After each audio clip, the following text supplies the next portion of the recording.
शहर हैदराबाद में गैर कानूनी गैस सिलेंडर जब्त। एक इत्तला पर वेस्ट टास्क फोर्स व हबीबनगर पुलिस की मुश्तरका कार्रवाई में 2 अफराद को गिरफ्तार कर लिया गया। एक मकान पर धावा किया गया जहां पर गैर कानूनी गैस सिलेंडर्स पाए गए। इन पर इल्जाम है कि ज्यादा पैसों में इन गैस सिलेंडर्स को फरोख्त किया करते थे। IND-Today.com के नुमाइंदे से बातचीत करते हुए हबीबनगर पुलिस के सर्कल इंस्पेक्टर ने बताया। इसमें टास्क फोर्स के साथ हम लोग दो जगह छापा मारे थे। एक जगह तो हमारे को अब्दुल नबी गैस रिफिलिंग कर रहा था।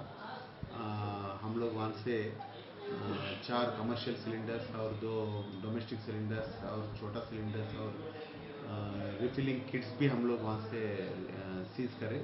उसके ऊपर केस कर रहे हैं। हम लोग ये पूरे सिलेंडर सिविल सप्लाई डिपार्टमेंट को हैंड ओवर कर रहे हैं। और दूसरी जगह एक अब्दुल रहीम बोलकर वहीं मल्लेपल्ली जंक्शन पे रहता, इसका घर पे। इसका क्या बोले तो ये कोई नीडी पर्सन से किसको पैसा चाहिए वो लोगों से सिलेंडर खरीदते रहता। और ये सिलेंडर रेगुलर ज़्यादा पैसे में किसको अवसर है वो लोगों को बेचते रहता। कोई शादियों में इधर उधर बेचते रहता ज़्यादा पैसे में। इसके पास से हम लोग 20 सिलेंडर्स बरामद करे।